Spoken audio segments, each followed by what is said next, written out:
The text came at 2 a.m., a cold, sharp jab in the dark. Your card's been declined for a $3,000 charge in Honolulu.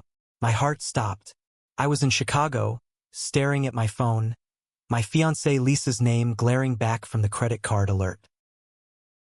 We'd been together 3 years, building a life I thought was ours. I'd proposed 6 months ago, picturing kids, a house, the whole dream. But now, as I scrolled through the charges, flights, a resort, spa treatments, I felt the ground crumble. Lisa was in Hawaii, not at her work conference in Seattle. And worse, my parents, my own flesh and blood, knew. They'd covered for her, saying she needed a break. The betrayal burned deeper than the theft. I sat on the edge of our bed, the apartment silent except for the hum of the city outside. My hands shook as I dialed her number. No answer. I called my mom next. Her voice was soft, guilty. She just needed some time, Ethan. Don't overreact. Overreact? My fiancé stole my card, racked up thousands, and my parents were defending her. I hung up, rage simmering into something colder, sharper. Revenge wasn't just a thought. It was a promise. The next morning, I dug deeper. Bank statements showed Lisa had been siphoning money for weeks, small amounts I'd missed, all leading to this Hawaii stunt. She'd planned it meticulously, lying to my face while I worked overtime to save for our wedding. My parents' complicity stung worse. They'd always loved Lisa, calling her the daughter they never had. When I confronted my dad, he said, "She's family, Ethan. Families forgive." Forgive? She wasn't family yet, and this wasn't a mistake. It was a betrayal. I spent the day piecing it together. Lisa's conference was a lie, but the charges hinted at more. A second plane ticket, a couple's massage. My gut twisted. She wasn't alone. I called a friend in IT, Jake, who owed me a favor. By noon, he'd traced her social media activity to a private Instagram account she thought I didn't know about. The photos hit like a punch. Lisa, tanned and laughing, arm in arm with a guy in sunglasses, captioned, "Paradise with my favorite." My blood boiled, but I didn't break. Not yet. I started planning. Revenge wouldn't be loud or messy. It would be precise. A slow burn that left her and my parents regretting they ever crossed me. First, I froze the credit card. The charges stopped cold. Then I called the resort, posing as a concerned fiancé. The clerk confirmed Lisa was there with a man, some tech bro named Ryan. They were living it up on my dime. I thanked the clerk and hung up, my mind racing. This wasn't just about money, it was about trust, loyalty, and the life I thought I had. I booked a flight to Hawaii that night. Not to confront her, not yet. I needed proof, leverage, something to make her feel the weight of what she'd done. My parents called repeatedly, leaving voicemails about working things out. I ignored them. They'd chosen their side, and it wasn't mine. By the time I boarded the plane, I had a plan. Expose Lisa's lies, humiliate her publicly, and make sure my parents saw the cost of their betrayal. The flight was a blur of anger and strategy. I landed in Honolulu at dawn, the air warm and heavy with salt. I didn't go to the resort. Instead, I checked into a cheap motel and called Jake again. He'd hacked into Ryan's public profiles. Married, 2 kids, a tech startup CEO with a flair for flashy vacations. His wife, Emily, lived in Seattle. I found her number online and hesitated. This was the nuclear option. But Lisa's betrayal, my parents' excuses, it pushed me over the edge. I dialed. Emily picked up, her voice wary. I told her everything. The affair, the stolen card, the Hawaii trip. She went silent, then asked for proof. I sent her the photos Jake pulled, along with the credit card charges. Her response was immediate. "I'm flying out there. She's not getting away with this." I didn't expect an ally, but Emily's fury matched mine. We agreed to meet in Hawaii and confront them together. The plan was taking shape, and it felt good, dangerously good.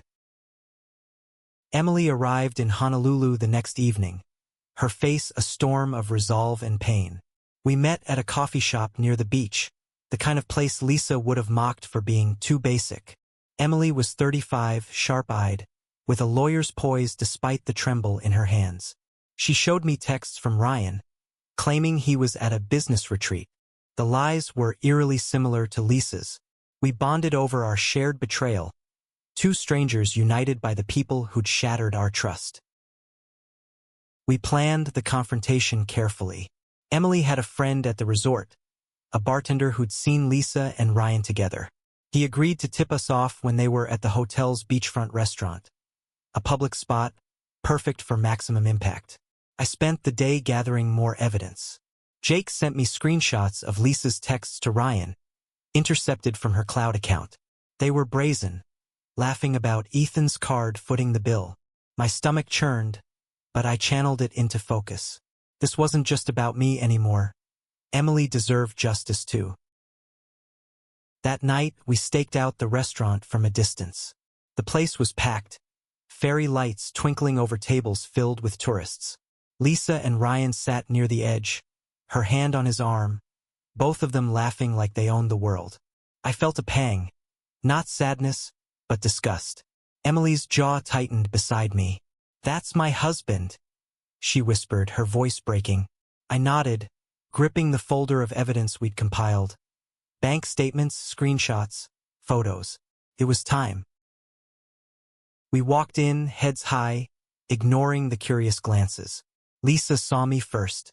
Her smile froze, her face paling as she registered Emily beside me. Ryan looked confused, then panicked, as Emily stepped forward. "Enjoying my husband's company, Lisa?" she asked, her voice loud enough to turn heads. The restaurant went quiet. I tossed the folder onto their table, papers spilling out. Proof of their affair, the stolen money, everything. "You used my card for this?" I said, my voice steady but laced with venom. Lisa stammered, her eyes darting between me and the crowd. "Ethan, I can explain," she started, but Emily cut her off. "Explain to my kids why their dad's a cheater," she snapped, holding up a photo of her daughters. The crowd murmured, phones discreetly raised to capture the drama. Ryan tried to stand, mumbling apologies, but Emily wasn't done. "You're coming home, Ryan, and you're paying for every cent of this." I turned to Lisa, my voice low. "You thought you could lie, steal, and walk away? You're done." She started to cry, but I felt nothing. The humiliation was hers now, not mine. The bartender, our inside man, slipped us a USB with security footage of Lisa and Ryan checking in. More proof for Emily's inevitable divorce case.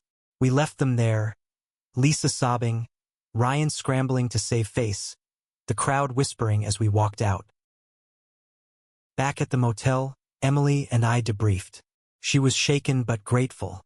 "I'm filing for divorce tomorrow," she said. "What about you?" I hadn't thought that far. Breaking up with Lisa was a given, but my parents' betrayal lingered like a wound. I needed to deal with them next. Emily offered to help, suggesting we expose Lisa's lies to my family in a way they couldn't ignore. I agreed, the seeds of the next phase forming. I called my parents that night, my voice cold. "You knew about Lisa's trip. Did you know about the guy?" Silence. My mom started crying, my dad muttering about not wanting to hurt me. Too late. I told them I was in Hawaii, that I'd seen everything, and that they'd hear from me soon. I hung up before they could respond. The revenge wasn't over. Lisa's public humiliation was just the start. My parents would face their own reckoning. Back in Chicago, the air felt colder, heavier. I'd left Lisa in Hawaii, her tear-streaked face burned into my memory. Not out of pity, but as proof she'd paid a price. Emily had flown back to Seattle, armed with enough evidence to bury Ryan in court. But my parents, they were next. Their betrayal wasn't just a lie. It was a choice to value Lisa over me, their own son. I wasn't done. I spent the first day back sorting through the wreckage of my life. Lisa's things were still in our apartment, her perfume lingering like a ghost. I boxed it all up, every dress, every photo, and dropped it at a donation center. The engagement ring went to a pawn shop, not for the money, but to erase her from my future. My phone buzzed with her texts. I'm sorry, Ethan, let's talk. I blocked her. No second chances. My parents were harder to face. They'd left voicemails, each one a mix of guilt and defensiveness. We thought we were helping, my mom said in one. Lisa said she needed space. Space. On my credit card with another man, I invited them over, keeping my tone neutral. They arrived looking nervous, my mom clutching a tissue, my dad avoiding my eyes. I didn't waste time. Did you know about Ryan? I asked, sliding the folder of evidence across the table. They flipped through it, their faces crumpling. My mom started to cry. We didn't know about him, she said. She said it was just a trip. My dad nodded, but his silence screamed guilt. They'd known enough. Known she was lying, known she was using me, and they'd done nothing. I laid out the truth. The stolen money, the affair, the public confrontation. My mom gasped, but my dad tried to pivot. She made a mistake, Ethan. You can work through this. I laughed. A bitter sound. A mistake? She planned it. And you enabled her. I pulled out my phone, showing them a draft email I'd written to our extended family, detailing Lisa's betrayal and their role in covering it up. This goes out tomorrow unless you make this right, I said. They begged me not to send it, promising to fix things. I didn't trust their words anymore, but I gave them a chance. Cut her off, I said. No more excuses, no more contact. And you owe me the money she stole. They nodded, pale and shaken. I didn't feel triumph, just a hollow relief. The email stayed in my drafts, a loaded gun I hoped I wouldn't need. Lisa called again that night, from a new number. I let it go to voicemail. She was back in Chicago, staying with a friend, claiming she'd made a mistake. I didn't care. My focus shifted to rebuilding. I changed my bank accounts, upgraded security, and started therapy to process the betrayal. But the revenge wasn't complete. Lisa hadn't faced the full consequences, and I had one last move. I contacted a local journalist, someone I knew from college who covered human interest stories. I pitched her the story, anonymized, but damning. A woman who stole her fiancé's credit card for a lavish affair, enabled by his parents. She jumped at it, promising to keep my name out. The article would run in a week, exposing Lisa's actions to the world without dragging me into the spotlight. Felt right, like justice wrapped in ink. The article dropped on a Tuesday, a quiet bombshell in the local paper's online edition, titled A Betrayal in Paradise. It laid out Lisa's scheme in stark detail. The stolen credit card, the secret affair, the lies to her fiancé's family. No names were used, but anyone who knew Lisa would recognize her. I read it over coffee, my heart pounding. Not with anger, but with a strange calm. She'd built her own cage, and I'd just locked the door. By noon, my phone was buzzing. Friends, cousins, even old coworkers had seen the article and pieced it together. Lisa's social media was flooded with comments, her carefully curated image crumbling. She called me hysterical, accusing me of ruining her life. You did that yourself, I said, then hung up. I didn't block her this time. I wanted her to know I was done listening. My parents were quieter now, their apologies more genuine. They'd cut contact with Lisa, as promised, and wired me the money she'd stolen. It wasn't enough to erase their betrayal, but it was a start. I met them for dinner, a tense affair at their favorite Italian place. My mom reached for my hand, tears in her eyes. We were wrong, Ethan. We should have trusted you. I nodded, but the warmth I used to feel was gone. Trust, once broken, doesn't heal easily. I focused on work, throwing myself into projects to drown out the noise. My boss noticed, praising my dedication. It felt good to have something solid, something Lisa couldn't touch. But late at night, alone in my apartment, the anger crept back. Not at Lisa. She was paying her price, but at the life I'd lost. The future I'd planned was gone, and I needed to build a new one. Emily called a week later, her divorce proceedings in full swing. She'd used the evidence we'd gathered to secure a favorable settlement. "You saved me," she said, her voice lighter than before. I didn't feel like a hero, just a guy who'd been pushed too far. We talked about meeting up, maybe grabbing coffee when she was in Chicago. It wasn't a date, just two people who'd survived the same storm. Lisa tried one last time to reach me, showing up at my apartment unannounced. She looked haggard, her confidence gone. "I messed up, Ethan," she said, tears streaming. "I love you." I didn't let her in. "You loved what I could give you," I said, closing the door. Her sobs echoed in the hallway, but I felt no guilt. She'd chosen her path. I started volunteering at a local community center, teaching financial literacy to young adults. It was cathartic, turning my pain into something useful. I told them about scams, about trusting too easily, about protecting themselves. One kid, barely 18, asked how to know who to trust. I paused, then said, "Trust yourself first." It was advice I was still learning to follow. Months passed, and the wound of Lisa's betrayal began to scar over. The article had done its work. Her reputation was in tatters, her job at a PR firm gone after her boss recognized her in the story. I didn't gloat, but I didn't mourn her either. She'd built her life on lies, and now she was living the consequences. My focus was on moving forward, but the past had one last surprise. My parents invited me to their house for Thanksgiving, a tentative olive branch. I went more out of duty than desire. The table was set like always, but the air was heavy. My mom apologized again, her voice breaking as she admitted they'd been blind to Lisa's flaws. My dad, quieter, said they'd started therapy to understand why they'd sided with her. I listened, nodded, but didn't absolve them. Healing would take time. After dinner, my cousin Sarah pulled me aside. She'd heard rumors about Lisa. Apparently, she'd moved to a small town, trying to start over. But the internet doesn't forget. The article had spread, picked up by a few blogs, and Lisa's name was now a cautionary tale. Sarah asked if I'd planned it that way. I shrugged. "I just told the truth," I said. But inside, I knew the truth was my weapon, and I'd wielded it well. Work became my anchor. I landed a promotion, my late nights paying off. My new role meant travel, and I welcomed the change of scenery.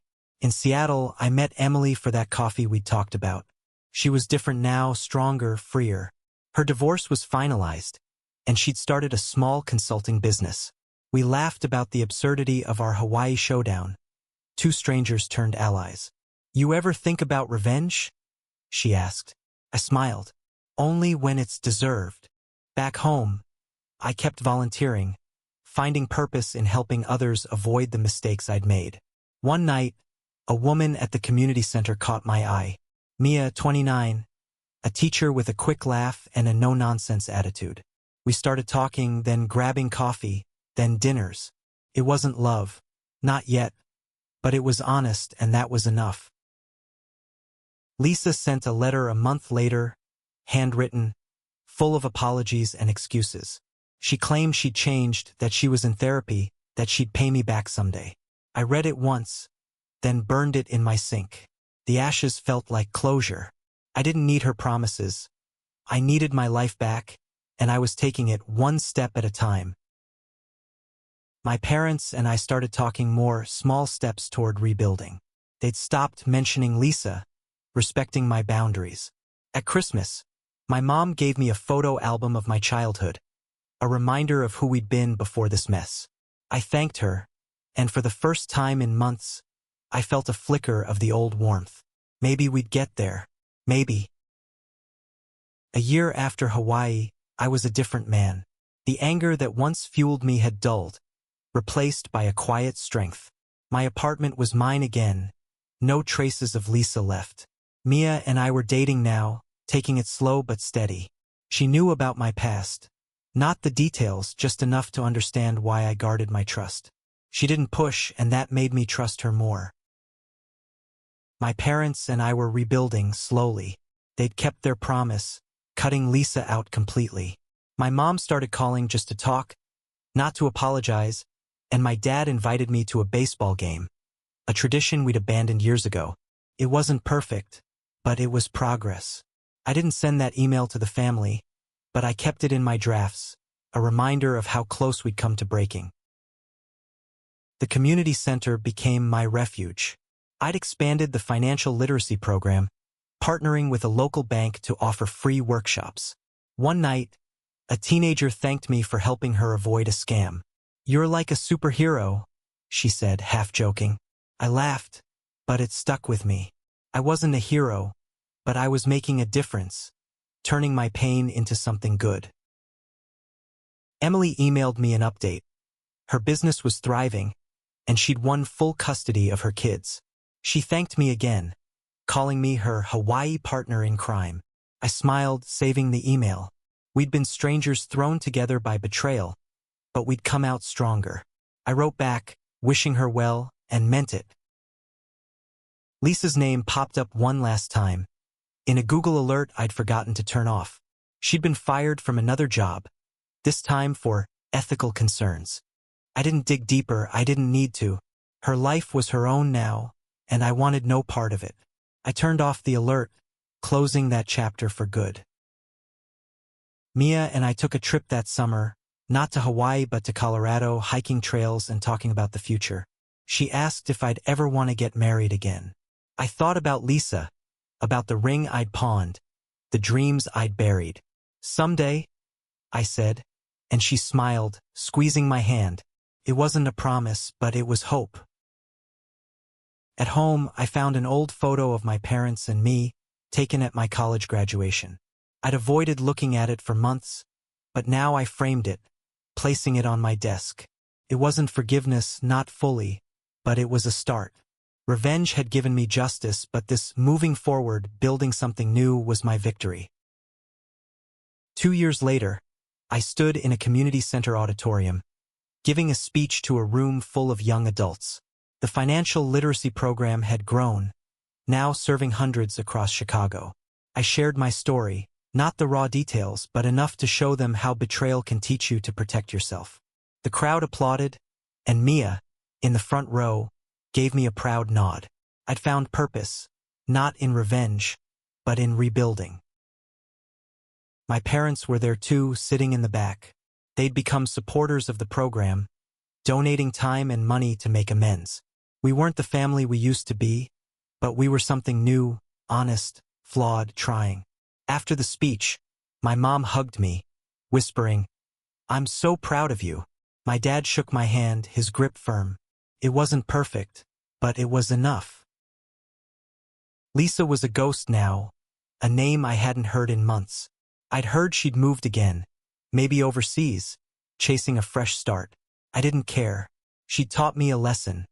Trust is earned, not given. And I'd earned my own trust, building a life that was mine, not hers. Mia and I got engaged that spring on a quiet hike in Colorado. No grand gestures, just us and the mountains. I gave her a new ring, one I'd chosen with care, untainted by the past. She said yes, and we laughed, planning a small wedding with only those we trusted most. My parents were invited, a sign of how far we'd come. Emily sent a congratulatory note, her life now a world away from our Hawaii days. She'd remarried, a kind man who adored her kids. We didn't talk often, but our bond remained, forged in that moment of shared justice. I thanked her for being part of my story, and she thanked me for hers. As I stood on that auditorium stage, I realized revenge hadn't defined me. It had freed me. Lisa's betrayal, my parents' mistake.